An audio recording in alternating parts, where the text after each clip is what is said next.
Good. Let's start with some team news. If we made it, everyone come through Arsenal okay? Oh, well, Charlie Taylor didn't, obviously, so he'll probably miss out on this one. We've got to be careful, as I've mentioned over the last few weeks, because we're getting players back and they're having these minor sort of niggles on top of their injuries or other injuries. Nothing too drastic, but still keeping them out for days or sometimes a week or so at a time. So that's been difficult. Barnsley won't make this one, but he's making progress. Jack Cork, probably not. I don't think so. It's too early. I'm trying to think of else. There's a couple of others with knocks, but should be fine. I've missed someone.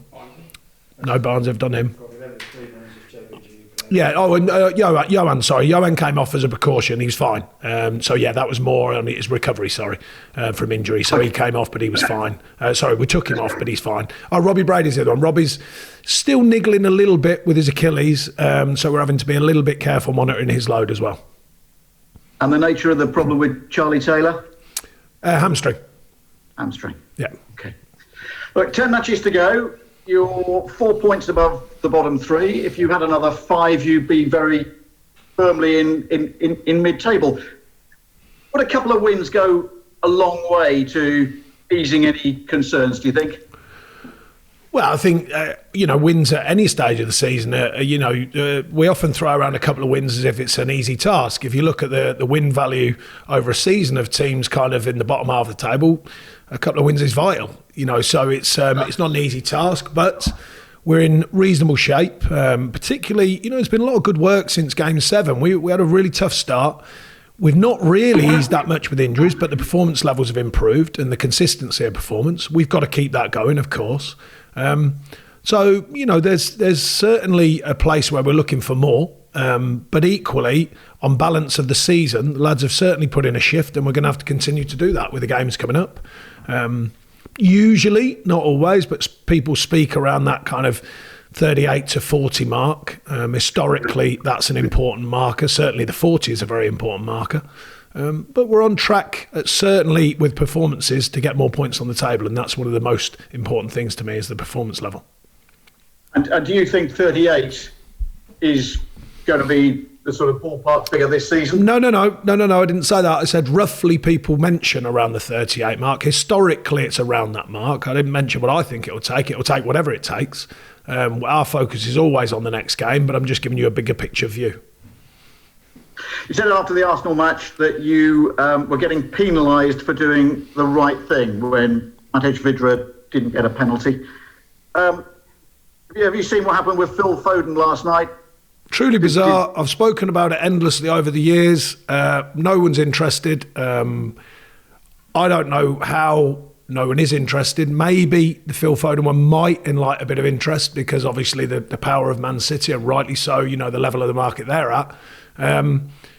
It's truly bizarre to me. That absolutely amazing in the modern game that you try and do the right thing and you get nothing, and you do the wrong thing and you get everything. It's a peculiar thing. It seems to be the norm. Everyone seems to accept it. There's a small handful of people who don't. I've been going on about it for a long time, but until the powers that be recognise the truth of what's going on, if you like, there's nothing I can do about it. So I'm going to finish there because everyone's definitely fed up of my rhetoric about what I see as being the good of the game. People don't see it, or they don't care much for it. I don't know which. Fans do, though. Maybe. I must make it clear, by the way, fans do. A lot of fans that I see, not so much at the moment for obvious reasons, but generally speaking, a lot of fans that I see, a lot of people I meet, are certainly the older generation or middle generation, because they watch football in a different way. The challenge that we have, I think, is the education side for children. I've always spoken about it, because if you're 14 now, well, say you started watching football at 7, you've only really known what happens now, and therefore they accept it. And that I don't think that can be right for the game. But everyone seems to just get on with it. So I shall finish there before I get on a real soapbox and start carrying on far too long. The Premier League is to send a survey to clubs to request feedback on VAR. Is that a positive step? It's only positive if they listen and change. It's not positive if they don't listen and don't change. So we'll see. But getting some form of feedback is, of course, it's necessary, I think. I'm, as you know, I'm actually a fan of VAR. The streamlining and the way it's being used can be affected, I think, in a more positive direction. But I'm actually a fan of the idea of it. That's for sure. They're going to ask clubs for suggestions and improvements around the subjective calls. I mean, obviously, significant changes are all down to IFAB. Can't really deal with that. But subjective calls over penalties and red cards and handballs. Do you welcome that? Well, all we're looking for, I think, all managers, rightly or wrongly, whether you're talking about, soft fouls or whatever, we only want parity. That's all we want. And there's not enough of that at the moment. I cried it in somewhat about Matej Vidra, a tackle on him, but it is contact. It does take his foot from the ball. He gets nothing for it. I've seen penalties where, amazingly, and I've spoken openly about this, you touch someone's shoulder and somehow their legs buckle, and that gets given. So I think when you're thinking of super balanced, powerful athletes who get the shoulder touch and they fall on the floor, I'd be surprised if you touch their shoulder waiting at a bus stop, if you're allowed to, of course, with distancing, if they fell on the floor then. But apparently that's deemed enough. So we only want parity. That's all. That's all we're looking for. All managers, rightly or wrongly, are just looking to try and get a level playing field with decisions. Sean, listen, wish you well. Thank you. Thanks very much, Ian. Next, Mark Scott, Premier League Productions. Hi, Mark. Hello there. Hi, Sean. Just wondering, how far up do you think the relegation battle goes? Do you think the clubs above you in the table are still in the thick of it? Palace, Southampton, Wolves, Leeds? I think every manager will have a view of their own side. I don't think, I'm certainly not bothered about others. I'm really looking about us and what we're doing.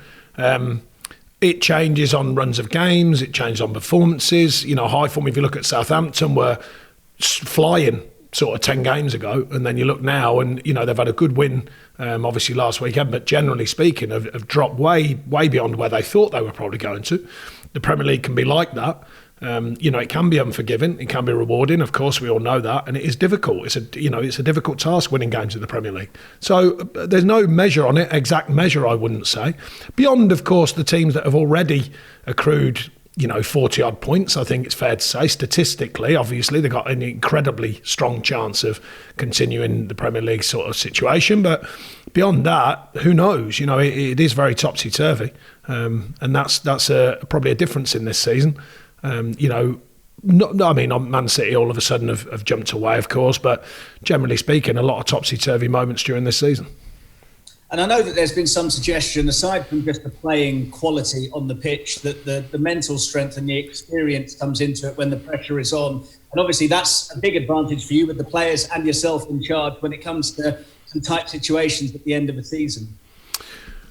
Well, our players have certainly had enough questions against them down the years, so they've got that experience. We're never, I don't think, tallied from a team we're virtually always talked around about being in the bottom end of the league, and sometimes that's factual. I think there's a lot of challenges out there for all clubs. I think, we just look for our group to deliver performances. It's been a key marker for us. I stick with it. The one game at a time mentality is important too.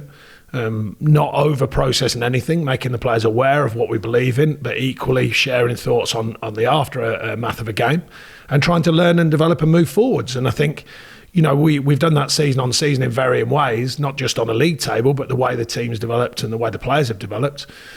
A big part of our rest of our season, if you like, will be the strength of the squad, I believe. And I think this next window, bizarrely, after having so many games, we've now got an extra week in this international break, which is truly bizarre.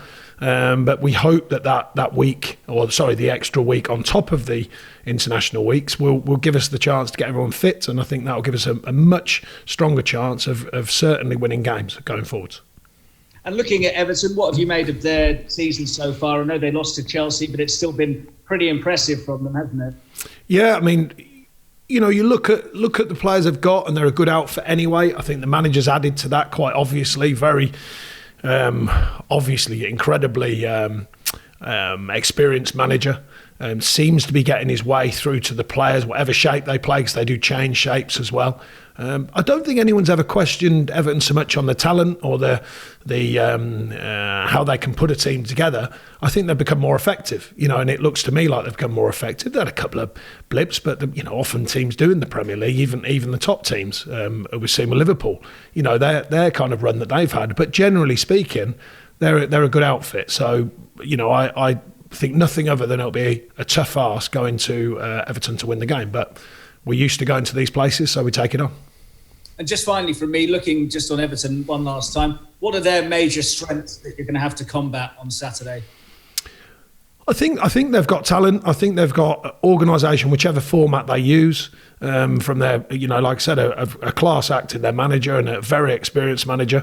I think they're a good outfit generally. I really do. And like I say, going to these clubs is never an easy task, but we've certainly been involved with these games and are well out of them. So we'll have to do that again. Thank you, Sean. Thank you. Thank you, Mark. Dan.